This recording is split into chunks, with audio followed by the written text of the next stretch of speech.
바울은 로마서부터 빌레몬서에 이르기까지 성경을 기술하리만큼 복음의 내용을 정확하게 기술해냈던 사도입니다. 그 누구도 사도 바울만큼 많은 기술을 행하지 못했을 만큼 하나님께서 쓰시는 사도였습니다.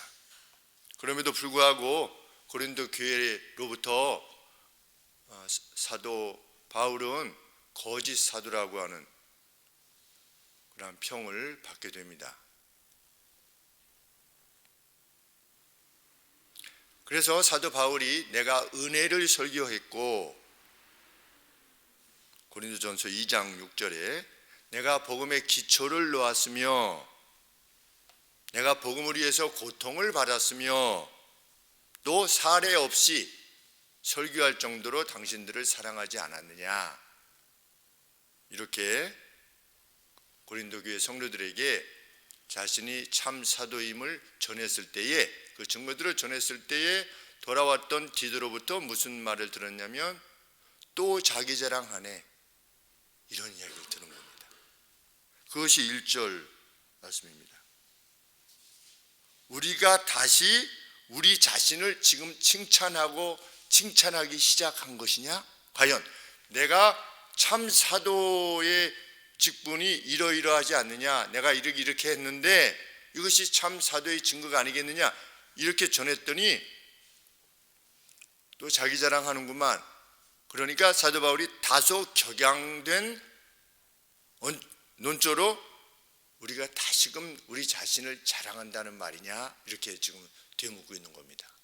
마음이 많이도 슬펐던 것이라 이렇게 생각이 됩니다.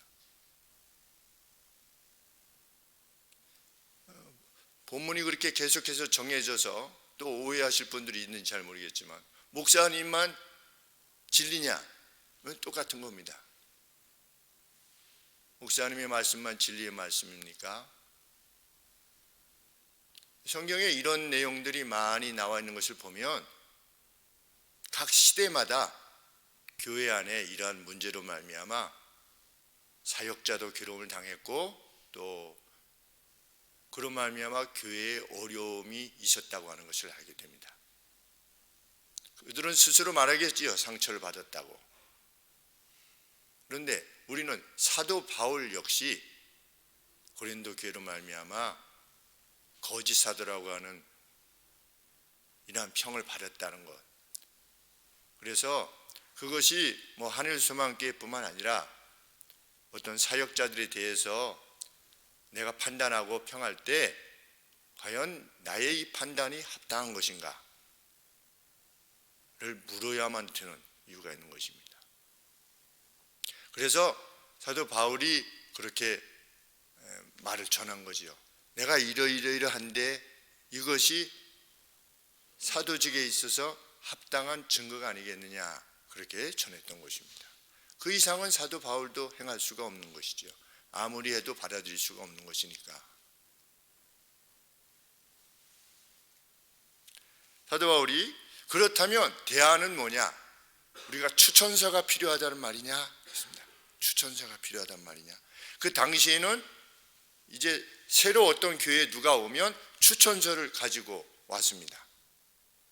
그러니까 자기의 파로부터 추천을 받아서 오는 겁니다. 이 사람은 당신 교회가 합당하게 받아들일 만한 사람이요, 그러한 마음의 준비가 되어 있고 신학적으로 건전하고 라고 하는 추천서를 받아서 간 것입니다. 그러니까 사도 바울이 무엇이라고 말했냐면, 그렇다면 우리가 추천서가 필요하다는 말이냐, 이렇게 지금 1절 하반절에 언급하고 있습니다. 우리가 어찌 어떤 사람처럼 추천서를, 천거서를 당신들에게 붙이겠느냐.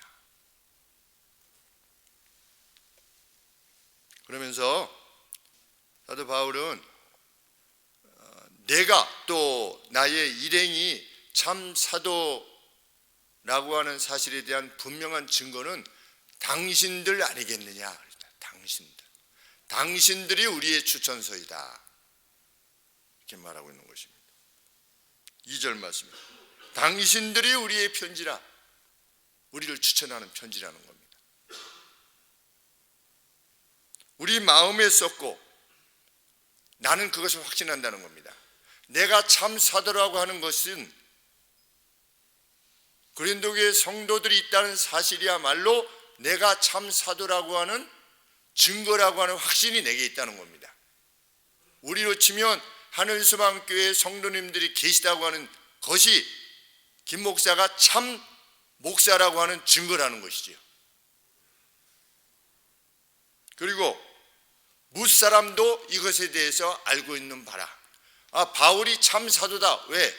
바울이 고린도 교회를 세웠잖아. 그래서 고린도 교회 성도들이 예수님을 믿어서 구원을 얻었잖아. 무사람들도 알고 나도 확신하는 바라. 무엇이? 당신들이 하나님을 섬기고 있다고 하는 그 존재 자체가 증거가 아니겠는가? 지금 사도 바울이 말하고 있는 것입니다. 그런데 3절 말씀해 보시면 당신들은 우리를 통해서 나타난 그리스도의 편지다. 누가 우리를 추천해 줬느냐? 그리스도께서 우리를 추천해 줬다는 겁니다. 그러면 그리스도께서 우리를 추천해 준 그 기술자가 왜 그리스도냐? 내가 전한 복음을 듣고 당신들이 그리스도를 받아들였으니까. 이것이야말로 내가 그리스도의 참 사도라고 하는 증거라는 것입니다. 그 기원자, 추천의 기원자가 누구냐? 그리스도시다. 내가 전하는 복음이 그리스도의 복음이기 때문에. 그런데 이것은 먹으로 쓴 것이 아니요, 잉크로 쓴 것이 아니요, 오직 살아계신 하나님의 영, 성령으로 쓰신 것이다. 성령으로 쓰신 것인데 어디에다가 썼느냐? 신비에 한 것이라. 마음의 human heart 그랬습니다. 인간의 가슴에 쓰신 추천서다. 이 뒤에 보면 18절에 보시면 우리가 다 수건을 벗은 얼굴로 거울을 보는 것 같이 주의 영광을 보고서 그 주님과 같은 이미지로 트랜스포음드 됐다. 예수님을 알게 되어서 우리 자신들이 지금 예수님화 되어가고 있다. 이것을 지금 사도 바울이 기뻐하고 있거든요. 성령의 역사로 말미암아 인간의 마음에 이루어지는 이 변화의 역사, 이 변화의 역사야말로 내가 전한 복음이 진정한 복음이라고 하는 확신의 이유요 증거가 되는 것이다. 이렇게 사도 바울이 자신의 참 사도직을 밝히는 것입니다. 당신들이 변하고 있지 않느냐? 누구의 모습으로? 그리스도의 모습으로 지금 트랜스폼도 되고 있지 않느냐? 그것이 정말 증거라는 것이죠. 사람들이 이게 잉크로아 이 사람은 좀 진짜 이렇게 성품도 좋고 말씀도 잘 전하니 당신 기회가 받으시오라고 하는 잉크로 쓴 것이 아니고, 또 하나님께서 모세에게 보여주신 그 돌판, 그 모세에게 하나님이 친히 쓰셔가지고 돌판을 주시지 않았습니까? 얼마나 신뢰할 수 있는 내용이겠습니까? 모세 것도. 그런데 모세를 하나님이 어떻게 보면 추천하신 거지요. 근데 모세가 행한 것보다도, 모세가 지니는 그 가치보다도, 사역의 가치보다도 자신이 행하고 있는 이 가치가 더욱 뛰어난 것이라고 자신을 확신한다는 겁니다. 왜? 이 뒤에 보면 모세의 사역은 죽이는 사역이었다는 것이지요. 왜? 율법을 줌으로 율법을 정죄하는, 너 이거 못했지, 이거 못했지, 이거 못했지. 그러니까 너희들이 행하지 못한 그것을 이루어 주실 그 누가 필요해 라고 하는 사역을 모세는 했을 뿐입니다. 모세는 살리는 사역을 못한 것입니다. 그런데 예수 그리스도의 승천 이후에 성령의 사역은 살리는 사역을 했지요. 그 살리는 사역의 이 분명한 영향들은 무엇이냐? 우리 주님의 모습으로 우리가 변화해 가는 것, 이것을 위해서 나는 지금 사역을 하고 있으니 나는 모세의 사역보다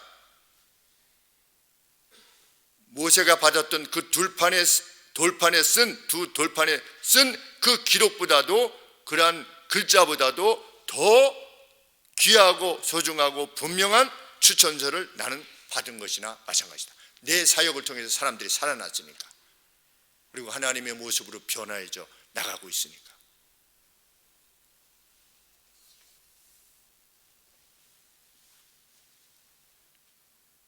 그런데 바울은 자신의 권위가 자기 자신 안에 있는 그 어떤 것에 의해서 유발된 것이 아니라, 내가 가말리엘 밑에서 자라서 교육을 받았고 나는 본래 히브리인 중에 히브리인이요 베냐민 지파, 이런 것들을 말한 것이 아니고, 내가 사도의 직임을 가지고 있고 그 직임이 진정한 것임을 분명히 해주는 것은 그리스도로부터의 부르심이다, 이렇게 말하는 겁니다.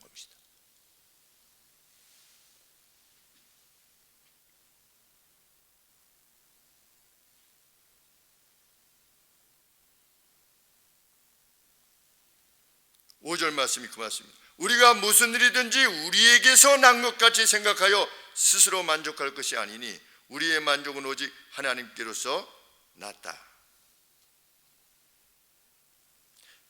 영문의 직역함이 이렇습니다. 우리들 자신 안에 우리가 적절하기 때문이 아니다.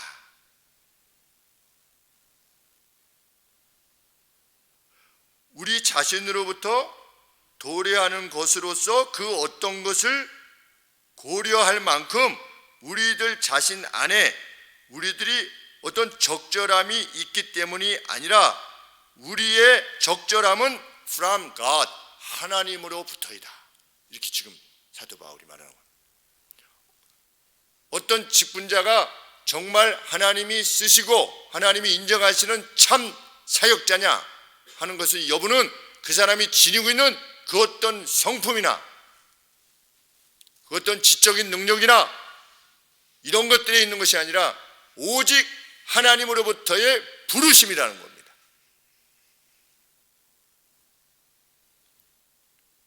사도 바울은 그것을 확신했습니다. 사도 바울은 다마스커스에 가다가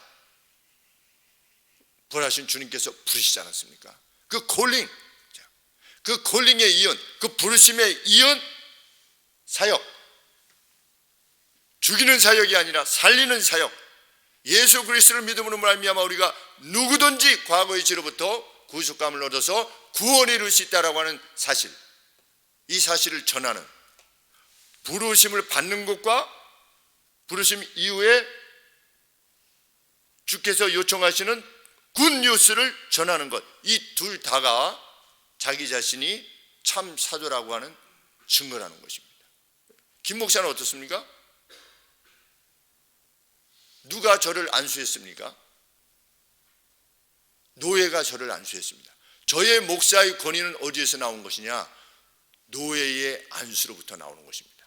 저 개인의 그것도, 노예에서 만일 제가 면직을 당하면 저는 목사가 끝인 것입니다. 제 권위는 저 자신에게 있지 않습니다. 제가 뭘 얼마를 준비했고 과거로부터 어떻게 했고, 저는 정말 그것을 확신합니다. 하나님이 저를 부르셨기 때문에. 물론 콜링이 26살인가요? 그때 화학산 위에서 하나님의 불가항력적인, 도저히 되물릴 수 없는 부르심을 받아서 하나님의 사역자가 된 것, 개인적인 콜링, 그리고 화성교회 모교회로부터 성도들에게 여쭤봤을 때, 제가 목사가 되는 것이 과연 합당합니까? 라고 했을 때, 그리고 제가 근무했던 제1오츠카 제약, 그 제약 선배들에게 제가 목사의 길을 가는 것이 합당해 보입니까? 라고 했을 때 모두들 가라고 했던 그 외적 콜링, 하나님이 나를 부르신 것에 대한 내적 콜링, 바깥 사람들이 너는 목사가 되어야 된다, 외적 콜링, 그리고 이후로 노예의 안수, 이걸로 인해서, 그리고 제가 전하는 복음이 오직 그리스도께서 우리를 살려내시는 것이고, 그리스도로 말미암아 마지막 순간에라도 회개하면 천국에 이룰 수 있도록 하나님이 하셨습니다 라고 하는 굿뉴스를 전하는 것이야말로 저의 참 목사됨을 증거하는 증거일 것입니다.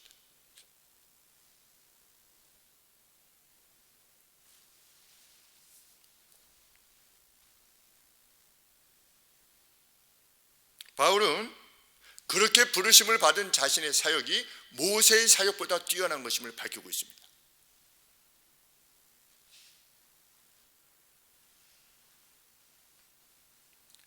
(6절) 말씀에 저가 하나님께서 우리로 새 언약의 일꾼 되기에 만족해 하셨으니 이렇습니다. 하나님께서 또한 우리를 새 언약의 종들로서 적절하게끔 우리를 만드셨다. 의문으로 하지 아니하고,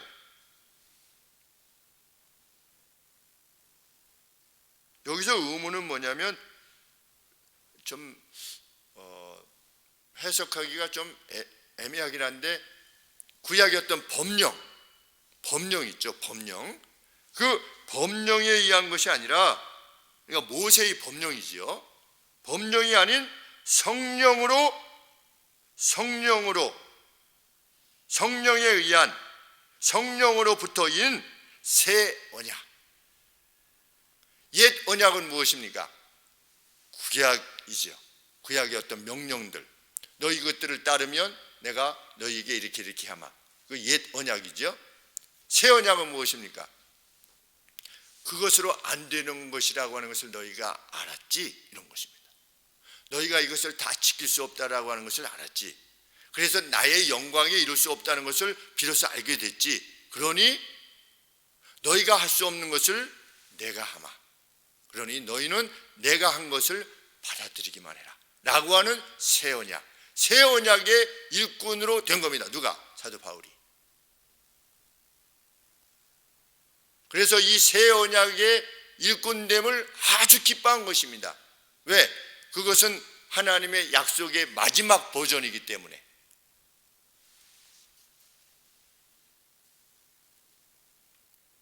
우리의 사역은 문서의 사역이 아닌, 구약의 법령에 의한 사역이 아닌, 정죄하는 사역이 아닌 성령의 사역이다. 그래서 자신의 사역이 몇 가지 오해나 질시로 인해서 결코 물러설 만한 것이 아니다 라고 하는 것을 지금 밝히는 것입니다. 그만큼 보배로운 사역이다. 우리 초대교회 내에서는 예수님 믿는 사람들을 유대화시키려는 사람들이 있었죠. 유대의 절기를 지키고 어떤 계명들을 지키고 이래야만 할례를 행해야 되고 안식일 지키고 그래야만 하나님이 더 사랑하시는 이로 살아갈 수 있다, 더 복을 받을 수 있다, 이렇게 가르치려고 했던 이방 사람들을 유대인화 시켜가지고 그렇게 해야만 더 하나님께서 기뻐하신다, 이런 이들이 있었는데, 그것은 사도 바울이 전했던 복음하고 새 언약하고 완전히 다른 것이지. 그래서 많은 사람들로부터 사도 바울이 질시를 당하고 오해도 당하고 괴로움도 당했죠. 그 괴로움은 그냥 단지 질시뿐만 아니라 우리 사도행전에 보면 바울은 계속해서 살해의 위험을 피해서 도망하지 않습니까? 무엇을 전하다가? 이 새 언약을 전하다가. 예수님께서 우리의 모든 죄를 사하셨다 라고 하는 것을 전하다가. 그런데 고린도 교회에서조차도 그러한 오해를 받게 되었을 때 나는 그럼에도 불구하고 결코 뒤로 물러설 수 없다 라고 지금 밝히는 것입니다. 내가 지닌 사역은 결코 그런 것이 아니다.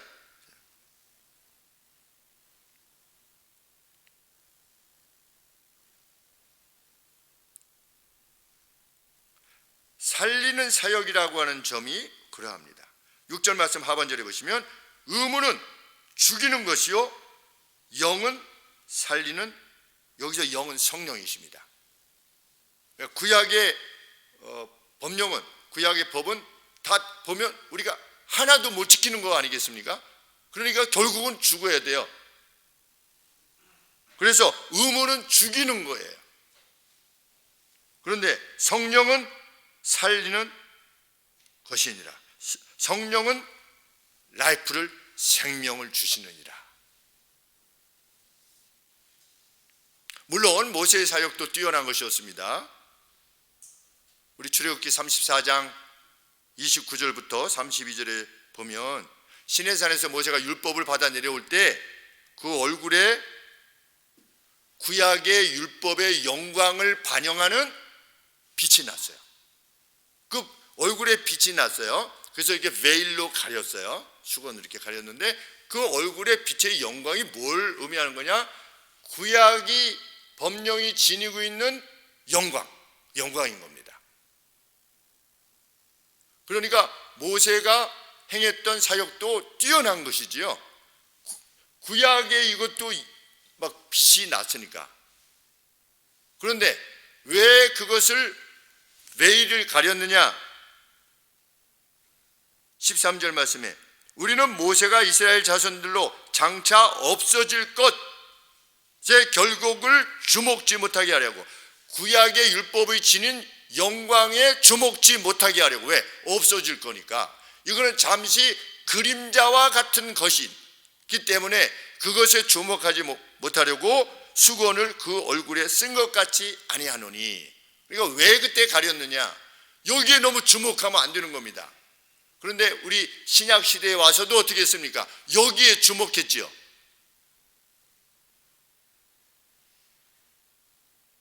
뭐 절기를 지켜야 되고, 다 음식법 다 지켜야 되고, 또 부정한 이들은 가까이 가지 말아야 되고. 그런데 예수님 이후에 성령의 사역 이후에도 그것에 주목하는 이들이 있을까 해서 베일을 가렸다는 겁니다. 그런데 사도 바울 시대에도 우리 갈라디아서 같은 데 보면 로마서도 그러하고 뭐 고린도전서도 그러하고 다 그런 문제로 교회가 매우 고통을 당했고, 그것을 가르치는 거짓 사역자들이 있었죠. 그렇게 해야만 된다라고 가르치는. 그런데 자신은 이 새 언약을 가르침에 있어서 나는 뒤로 물러설 이유가 없다 라고 하는 것입니다. 나의 사역은 영광의 사역이다. 저도 그렇게 확신합니다. 제가 전하는 사역이, 말씀이 영광의 사역이다. 왜? 살아날 것이니까.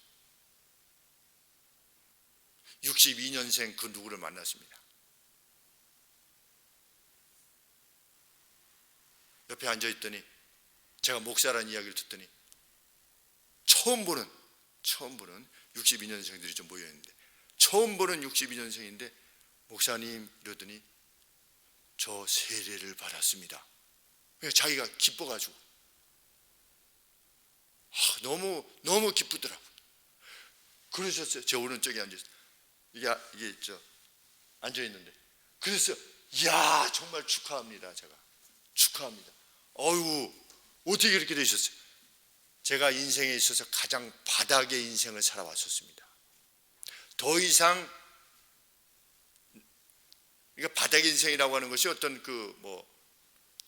사회적 지위나 이런 것을 말하는 것이 아니라 자신의 삶이 이제 다시금 돌이켜 볼 때 정말 못된 삶을 살아왔다 라고 하는 차원에서 참 바닥, 더 이상 참 이게 그런 삶을 살았는데, 제가 작년 12월에 예수님을 믿고 세례를 받았습니다. 그러면서 저한테 이렇게 수줍은 듯이 말하는 것인데 그 눈빛에 기쁨이 넘치는 겁니다. 용서받은, 그리고 자신이 세례받았음을 전혀 처음 보는 사람인데 그 목사라는 그 이름 하나로 그냥 그것을 말할 수 있는 복음 안에서의 자유, 그 회복을 지니고 있었음에 얼마나 감사했는지 제가 같이 천국 백성이 됐네요.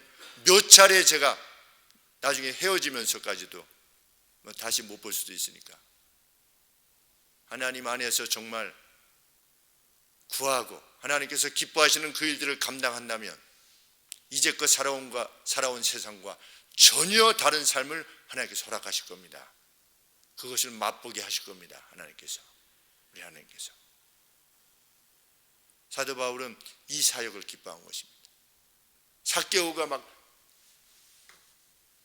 정자가 돼서 내려오지 않았습니까?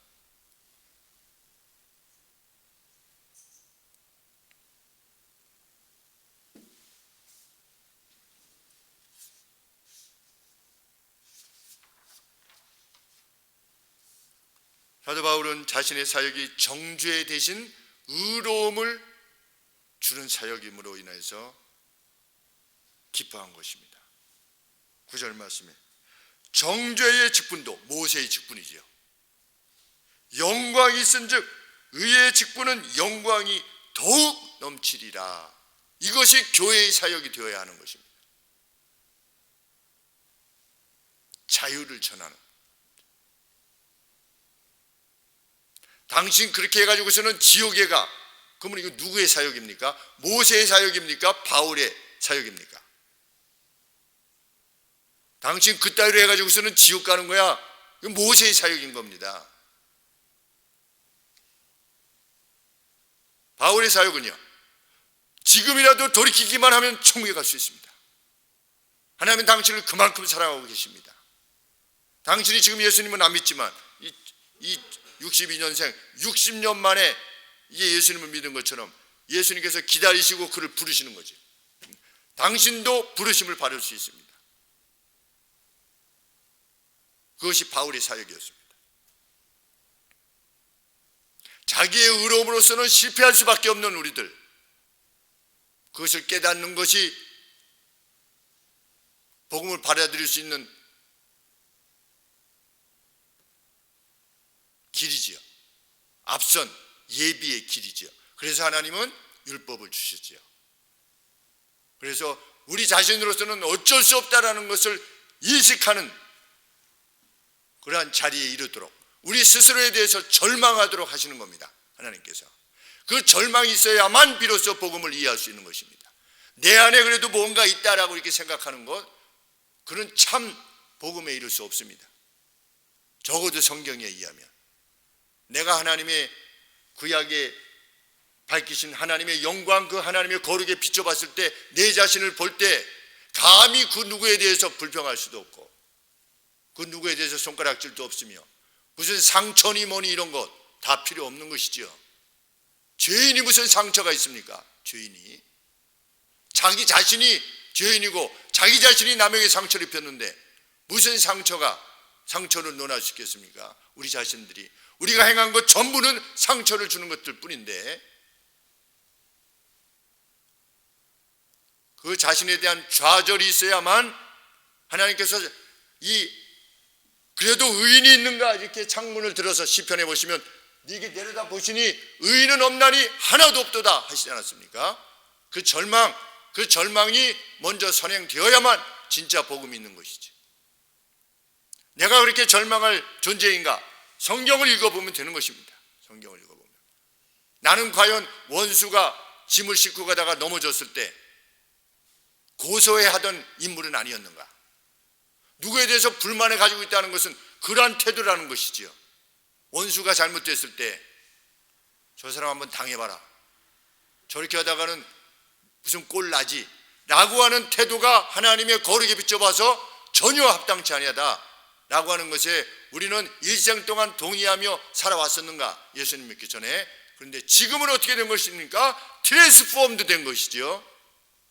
변화되어진 것입니다. 하나님의 형상으로. 그러니 사도 바울은 자신의 사역으로 말미암아 그러한 사람들이 전부 다 그렇게 되지 않지요. 전부 다. 그러나 그 가운데 그렇게 하나님의 형상으로 변해져가는 사람들이 있음을 보고 그 복음의 능력으로 인해서 기뻐한 것입니다. 저 역시 그러합니다. 우리들 가운데도 변화되어진 분들이 있지요. 정말 하나님의 성품으로. 집에서 제 아내하고 누가 변화된 것 같아? 이분도 변화된 것 같고 이분도 성장하신 것 같고 이분도 전에 이랬었는데 참 이렇지 않아.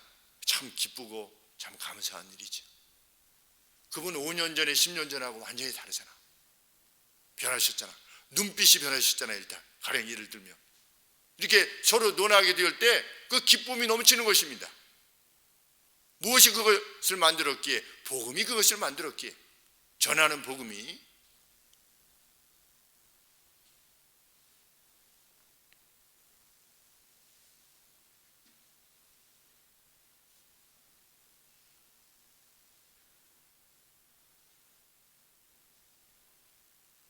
나는 이 복음을 감추려 하지 않을 것이다.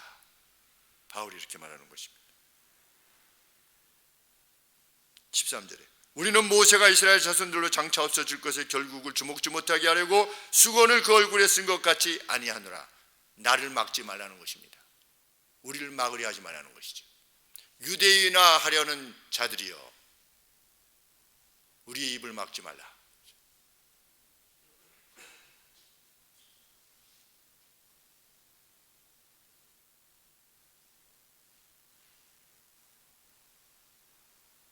(18절) 말씀에 바울은 주께로 돌아온 이들이 거울로 보는 것 같이 주님을 보고 그 주의 영광에 직면하여서 모두 그 동일한 이미지 안으로 변화되어 가고 있는 중이라, 이렇게 밝히고 있는 것입니다.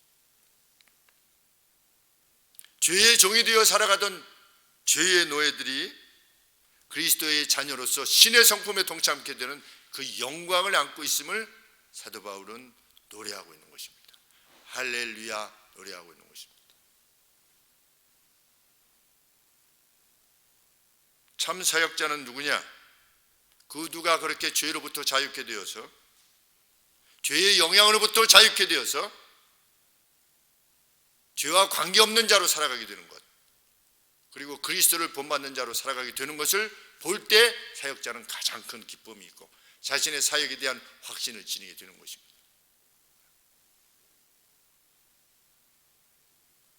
이것이 오늘 우리가 받은 복음의 목적입니다. 그렇게 바울은 그의 사역에 담대할 수 있었습니다. 바울은 연약해 보였습니다. 그렇지만 복음에 대한 그의 확신은 결코 요동치 않았습니다. 그리고 교회의 화평과 교회의 거룩 둘 다를 위한 그의 지도는 분명한 것이었습니다. 그 확신은 그로 하여금 결코 지치지 않게 했습니다. 김 목사도 지치지 않을 것입니다. 그리고 우리도 지치지 않게 될 것입니다.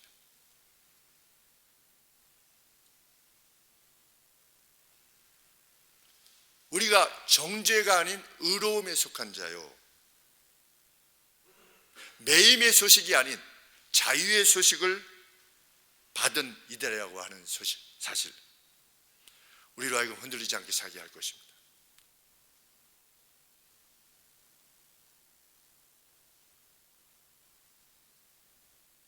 (17절) 말씀, 주는 영이시니 주의 영 성령이 계신 곳에는 자유함이 있느니라. 리버티, 자유함이 있느니라.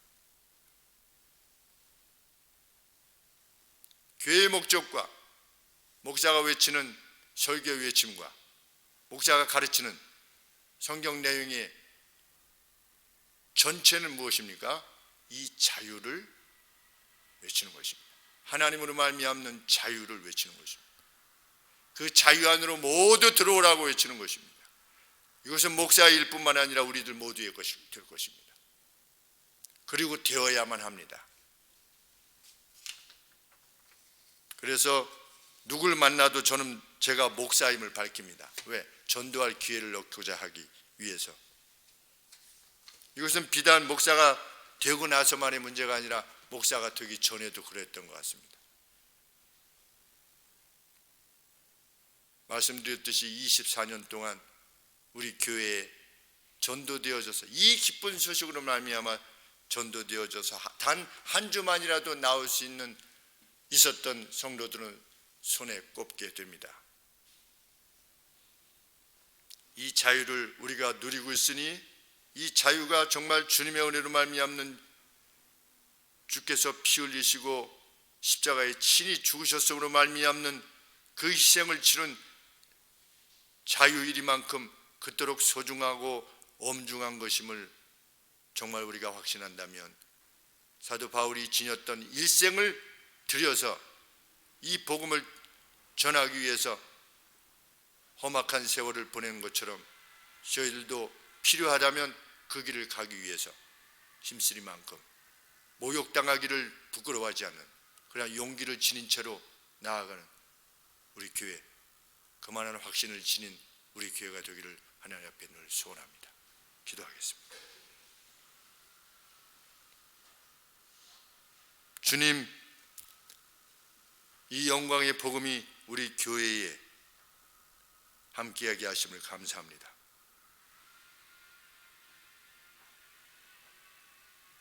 그리고 실로 우리의 마음을 열어서 뜨겁게 이 복음에 반응하게 하시고, 우리 자신이 이미 지닌 이 자유가, 죄와 사망으로부터의 이 자유가 어떠한 것인지 실로 알게 될 날이 멀지 않아 있다는 사실을 가슴에 인식하며 뜨겁게 그곳을 향해서 나아가는 저희 모두가 되게 하여 주시옵소서. 바울의 확신이 우리의 확신이 되게 하시고, 그 확신으로 말미암는 지치지 않음과 그 기쁨, 빼앗기지 않는 평안이 저희 것이 될 수 있도록 아버지 이후의 생에도 저희와 함께하여 주시옵소서. 긍휼을 베푸시기를 간절히 소원할 때에 우리의 주 되신 예수 그리스도 이름으로 간절히 기도합나이다. 아멘.